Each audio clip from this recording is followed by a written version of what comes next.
Hi friends, welcome to அன்பு இல்லம். எல்லோரும் எப்படி இருக்கீங்க? நல்லா இருக்கீங்களா? இது பார்த்திங்கன்னா ஒரு குக்கிங் வீடியோ தான்.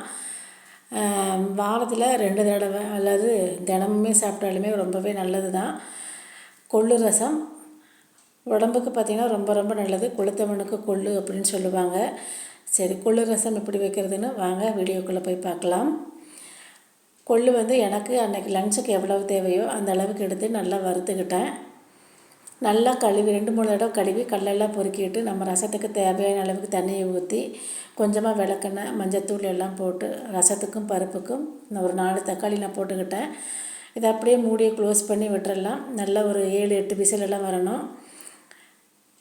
இதுவே பார்த்திங்கன்னா நம்ம மத்தில் வச்சு கடையிற மாதிரி இருந்ததுன்னா ஒரு 10 விசில் எல்லாம் விடணும். நான் மிக்சியில் தான் அடிக்க போகிறேன். அதனால் ஒரு 7-8 விசிலுக்கு விட்டுட்டேன். ரசத்துக்கு பார்த்திங்கன்னா ஒரு 2 ஸ்பூன் அளவுக்கு சீரகம், 2 ஸ்பூன் அளவுக்கு குருமிளகு, கருவேப்பிலை, 3 வரமிளகாய், நல்லா 2 பெரிய கட்டை பூண்டு எடுத்திருக்கேன். கொஞ்சமாக பார்த்திங்கன்னா கொள்ளு பருப்பு எடுத்து வச்சுருக்கிறேன். அதை மிக்சியில் அரைச்சி ரசத்தை கூட சேர்க்குறக்கு.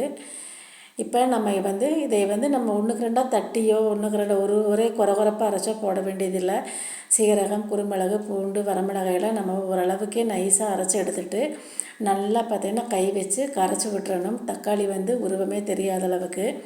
இப்போ புளி, உப்பு, பெருங்காயம் எல்லாமே இது கூட சேர்த்து நல்லா கலக்கி விட்டுறலாம்.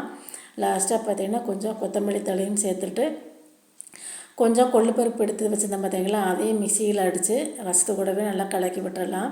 அப்போ தான் டேஸ்ட் இன்னும் கொஞ்சம் தூக்கலாக இருக்கும். கொஞ்சமாக மஞ்சத்தூள் போட்டுட்டு வடைச்சட்டியில் எண்ணெய், கடுகு, கருவேப்பில், வரமிளகாய் எல்லாம் போட்டு தாளித்து ரசம் எல்லாத்துக்குமே தெரிஞ்சது தான். கொதிக்கக்கூடாது, பொங்கி தான் வரணும், நுரை கட்டி வரணும். அப்போ தான் பார்த்திங்கன்னா ரசத்தோட டேஸ்ட் மாறாமல் இருக்கும். அவ்வளோதான். இதை அடுத்த பாத்திரத்தில் மாற்றிடலாம். இதை அப்படியே பார்த்திங்கன்னா சுட சுட ஒரு டம்ளர் எடுத்து குடிச்சிங்கன்னா தொண்டைக்குள்ள அப்படியே சுருன்னு இறங்கும் பாருங்க. அப்போவே பார்த்திங்கன்னா நமக்கு மூக்கில் காதிலெல்லாம் தண்ணி வடியும், சளி பறந்து போயிடும். காய்ச்சல், சளி, இருமல் எது வந்தாலுமே பார்த்திங்கன்னா கொள்ளு ரசம் பிடிச்சா உடனே காணாமல் போயிடும்.